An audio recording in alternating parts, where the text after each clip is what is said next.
Today, this afternoon, at 4:30, the Windward Islands Teachers Union will be meeting with the minister.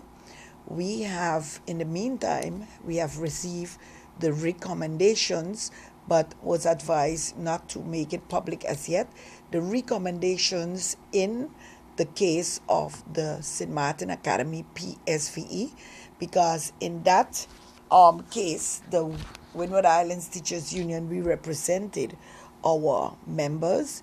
Of course, with the first day of school and the high number of absenteeism, or not even absenteeism, teachers that were out sick, a lot of speculations came forward. But in the meantime, we have not come to a final conclusion with regards to what the teachers brought forward. And the recommendations were tabled via email. And after the discussions today, I will be able to give a more in-depth update. But I would also seek to, based on these recommendations, I would seek a meeting early next week with the teachers of the St. Martin Academy PSVE to be able to continue looking at their concerns and to come up with the most suitable solution in their case. In addition to that, today I would also be tabling a number of concerns of the St. Martin Vocational Training School teachers that fall directly under the ministry of the minister, and is also headed by DPE. A number of issues there will be tabled this afternoon at the meeting with the minister, also seeking a solution. And of course, I will be meeting by next week, Tuesday, with the teachers of the St. Martin Vocational Training School again as their representatives, looking at solutions, tangible solutions for the teachers within our teaching system. What are the plaguing issues at the vocational school, Mr. Shah? At the vocational school, we have a number of issues right now. The lack of certain tools, let's say a normal commodity as internet, and this the school hours that is mandatory for all teachers to be at the school until 2:45 p.m. That is really something that is causing a lot of bitterness with the teachers, because as a secondary school, you have a flexible timetable, and if you are finished by 11:45 on a specific day, we don't see the sense of having this mandatory part, and then also with warnings that if the teachers are not there, we would be sending this information to DPE with all kind of different threats. We also have a problem at that school with the salary scales. They are basically scales in our salary scale system that has to do with special ed and secondary special ed. But the fact that they can continuously be hiding behind the fact that the type of definition for that school, what is it really, is not being defined. Everyone comes up with the same historical answer as minister, or all the past ministers then. But then please do what you have to do to tell us then what type of school is it. Is it a special secondary special ed? And let us get then the job descriptions for that, the evaluations, because in our normal system, special ed pays higher than a normal elementary school and elementary level, and secondary special ed should also pay higher than a normal secondary, their salary scales than a normal secondary school.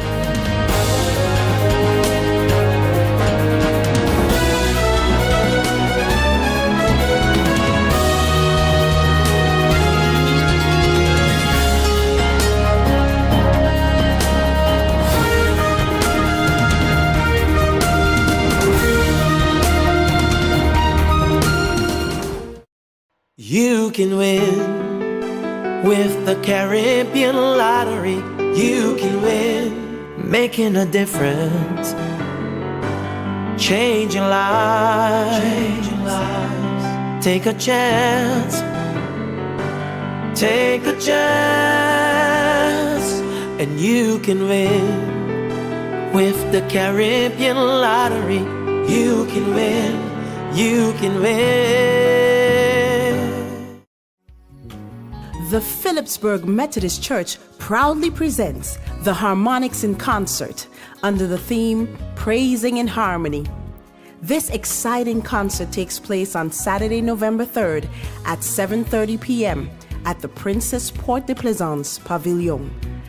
Guest artists that will be sharing the stage are Dawn Froston, Angie Ponteflet, Cecil Griffith, Karen Cadogan, Raymond Benjamin, Benjamin Bell, and Shaba, along with the Djembe Group. Come out, support, and be blessed by the Harmonics in Concert on Saturday, November 3rd. Proceeds of the concert will go towards the upgrading of the audio-video system of the Phillipsburg Methodist Church.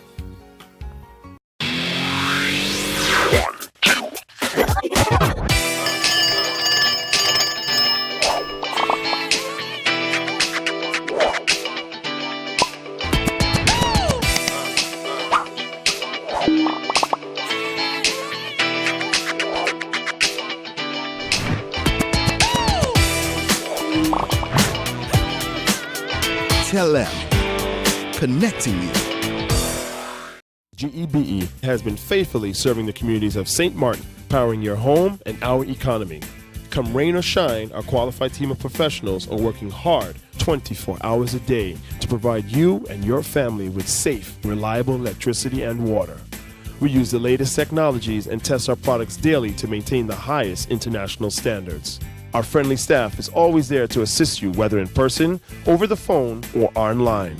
We are committed to constantly improving our products and services, making them more efficient, effective, and environmentally friendly to serve you better today and our next generation of clients tomorrow. GEBE, powering a brighter future. Our friend Megawati is here with tips to save you energy. 1. Turn your airco temperature up. 2. Use a ceiling fan instead.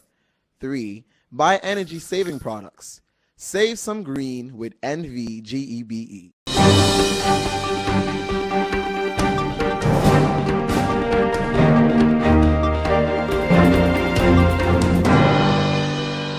The 50 season ticket giveaway for the upcoming carnival season.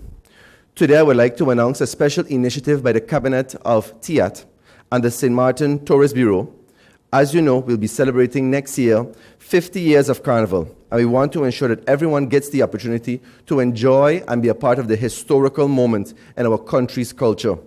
Therefore, in honor of the achievement of our 50th Carnival celebration, on November 30th, I will be giving away 50 season passes to 50 lucky winners. We are kicking off the promotion for Carnival 50 in a big way on that day. In order to win one of the season passes, persons must be from within the community and can come to the government administration building and drop their names in a gold box that will be guarded 24/7. There will be a form to fill out, and once you fill out the instruction and the form completely, you drop it in the box, and on November 30th, we will have a big celebration, along which the St. Martin Carnival Development Foundation, in collaboration with the St. Martin Tourist Bureau, will feature several local artists and various carnival ambassadors. At that time, the 50 lucky winners of the 2019 Carnival season passes, worth $250 each, would be announced.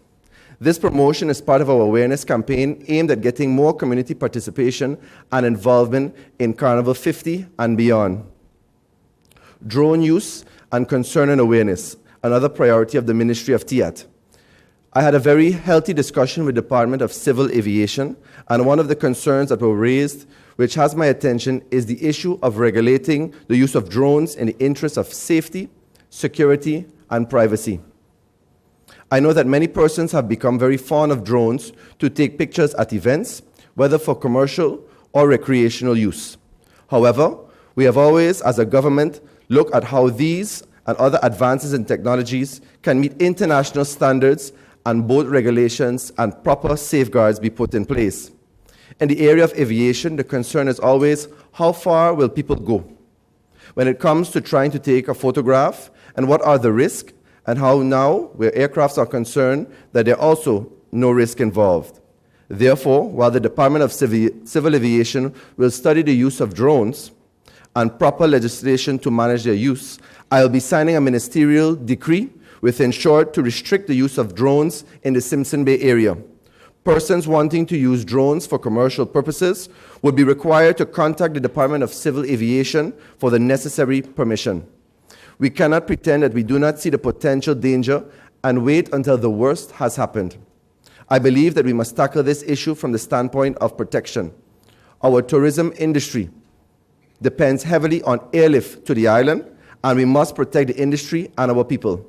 Civil aviation and maritime affairs will continue to play an important role in our economic redevelopment and sustainability. While we are on the topic of protection, I do also wish to point out, especially for the operators of cement pump trucks and cranes, that they have been and will be in the future carry out work around the airport's construction zone. Also ensure that they're not in violation of the Federal Aviation Authority rules, because your equipment carries several and hoists several feet in the air, and to avoid mishaps, if you operate a construction vehicle, make sure that the airfield vehicle safety flags are used. There are two types of flags in particular. A checkered flag, which should be placed at the top of the large construction vehicles, including cranes and pump trucks, and a PVC orange-colored flag at the top of barriers. The importance of these flags is to ensure visibility. The Civil Aviation Authority will continue to inform the public about the necessary safety requirements and to avoid mishaps. Lastly, as we continue to rebuild St. Martin and its economy through revitalization and the remake of our tourism industry as one of the critical areas of importance for the return of cruise numbers to pre-Irma times and surpassing those numbers, I will be accompanied by members of Port St. Martin in the coming week, where I will be attending the Florida Caribbean Cruise Association Conference and Trade Show in Puerto Rico. I will be delivering the message that St. Martin's primary focus and areas of interest where the cruise industry is concerned, as well as continue to ensure that our destination proves in its revitalization efforts to stakeholders. I hope to be able to discuss and establish agreements with key industry partners on the extension of cruise hours for the cruise ships that call at our port. I also want to solidify our position with concerns home porting of vessels. I believe that with some effort, we can build a stable home porting base here on St. Martin. This will mean increased economic activity for the island, as we will be able to accommodate more visitors for more extended periods of time, and who will need to utilize our car rentals, hotels, restaurants, shops, and other facilities while they are here. Finally, the St. Martin Tourist Bureau is busy with several plans for rebuilding St. Martin to the world as the premier vacation destination. And one of those areas we are seriously looking at is, of course, our onshore and onboard marketing of the destination. I will therefore be working with my team to accomplish these objectives in the interest of building a sustainable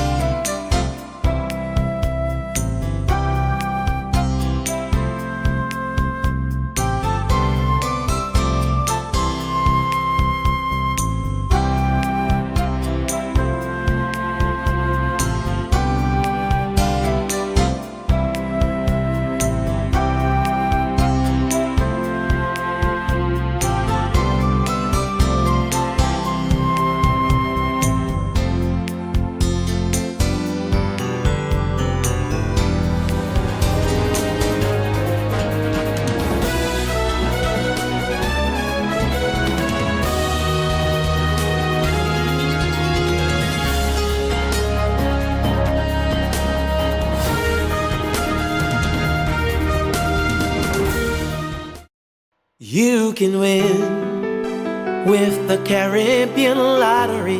You can win, making a difference. changing lives. Take a chance. Take a chance, and you can win. With the Caribbean Lottery, you can win. You can win.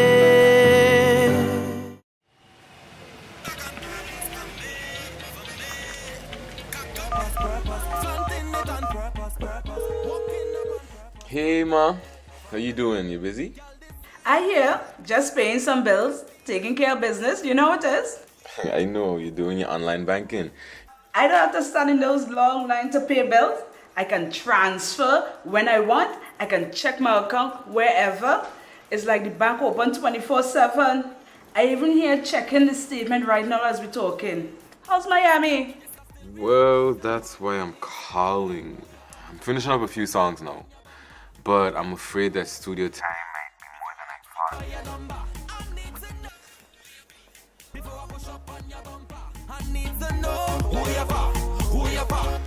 And I was wondering if I could get some help with some funds, and I could pay you back as soon as I get back to St. Martin. Let me check my account. How much you need? I think 500 should be enough. I can transfer it to you while online. Direct from me to you. No problem. Great. Thank you so much, Ma. I'll get online with Viv now. Alright, darling. You know who you're for?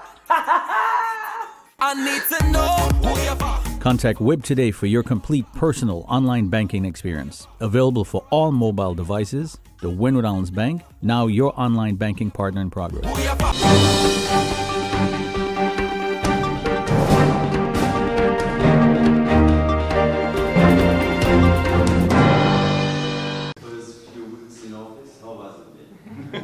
Very hectic, very intense.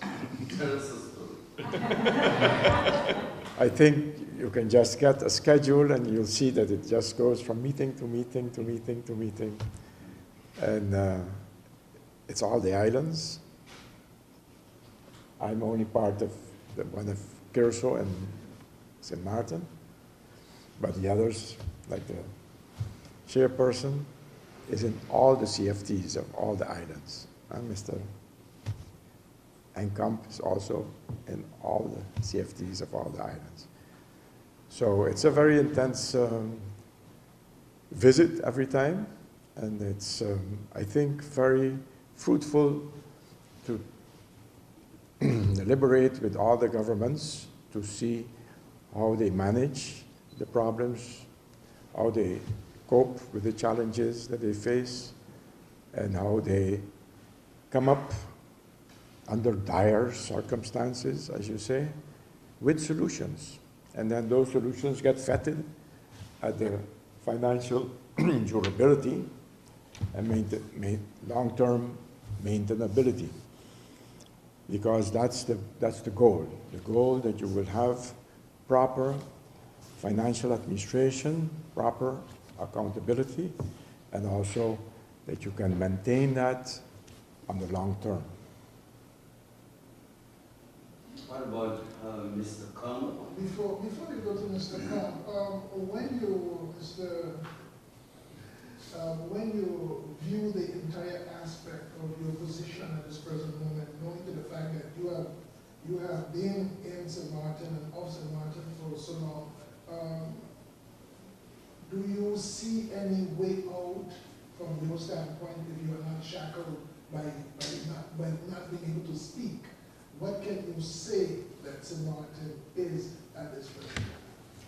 You know me too well to know that nobody ever shackled me. Yes, that's the first comment. But I think everybody has to understand that the challenges are big, very large. The devastation of the hurricane, all the issues that it has brought with it, and we need everybody's support to solve them. So the whole community should be involved in solving the problems. I'll give you an example. Just after the hurricane, I went up St. Peter's and to get water because they were distributing water. And I made a little tour there, and I saw what I had seen in Luis. After Luis, I had seen that also. People picking up all the debris, pruning all the trees, getting everything cleaned up.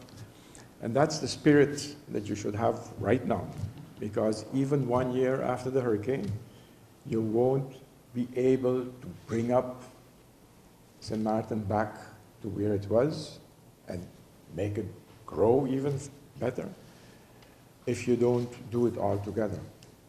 And that's one of the tasks also of our chairperson, Professor Grades, that he brings you the last news about all the rounds that we have done with the different agencies, with the different authorities that we have visited, and hope that you report well on it and that you make sure that the people have some hope that something is happening.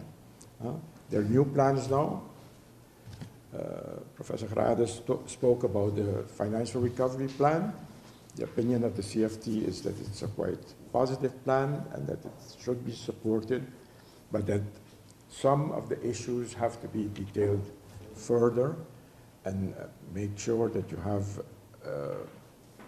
all the procedures, you know how it goes. Everybody complains about it.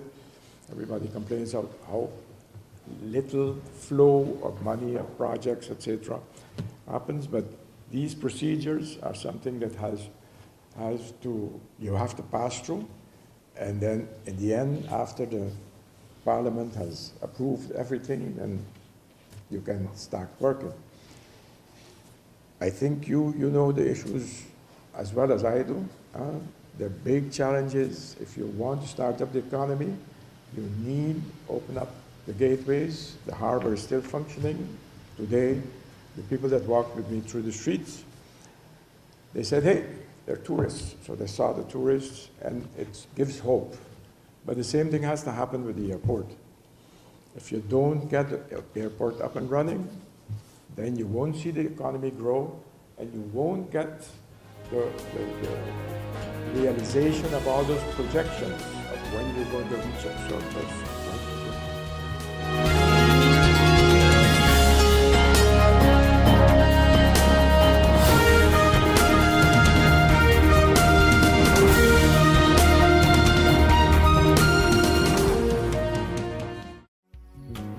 The Phillipsburg Methodist Church proudly presents the Harmonics in Concert under the theme Praising in Harmony. This exciting concert takes place on Saturday, November 3rd at 7:30 p.m. at the Princess Port de Plaisance Pavilion. Guest artists that will be sharing the stage are Don Froston, Angie Ponteflet, Cecil Griffith, Karen Cadogan, Raymond Benjamin, Benjamin Bell, and Shaba, along with the djembe group. Come out, support, and be blessed by the Harmonics in Concert on Saturday, November 3rd. Proceeds of the concert will go towards the upgrading of the audio-video system of the Phillipsburg Methodist Church.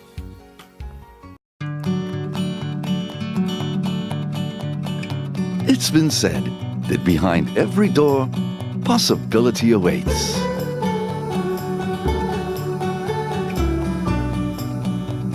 How much possibility depends on which door you open first. Every day, we help our customers discover the possibilities in their lives. It all starts with a conversation. Scotiabank. Discover what's possible.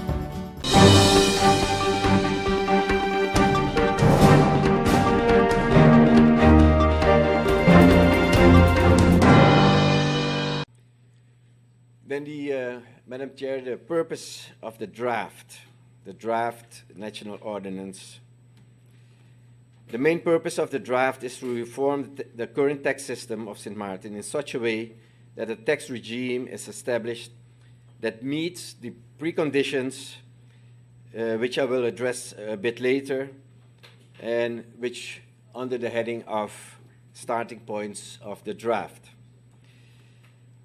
The regime is established that it is as less susceptible to fraud, that it realizes a shift from direct to indirect taxes, that it stimulates real entrepreneurship and attracts foreign investors, that it does not increase the tax burden on companies, and that it has a simplified tax holiday legislation, that it yields extra revenues compared to the current tax system without an increase in rates and without additional compliance, and that it contributes to putting public finances in order without jeopardizing economic growth. The draft also aims to improve tax compliance and reduce the administrative burden. The improvement of the tax compliance is being pursued by simplifying the tax system through abolishing some deductions and special tax regimes and by introducing a customary wage regulation for director major shareholders. And in addition, Madam Chair, the opportunity is taken to modernize the tax legislation in parts and to broaden the scope of application of few legal figures. Several omissions and inaccuracies are also corrected and provisions are clarified. Madam Chair, the starting point for the draft,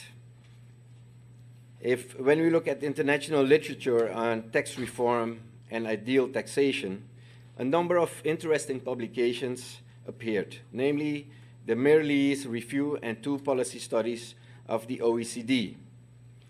In these studies, recommendations were made on how countries can achieve the best fiscal reform and reinforcement. From these publications, it can be deduced that an ideal tax system must be solid, solidary, economic efficient, and simple. And within these preconditions, the budgetary and instrumental functions of taxation must be designed. And for this reason, the aforementioned core topics have been used as a guideline for the draft.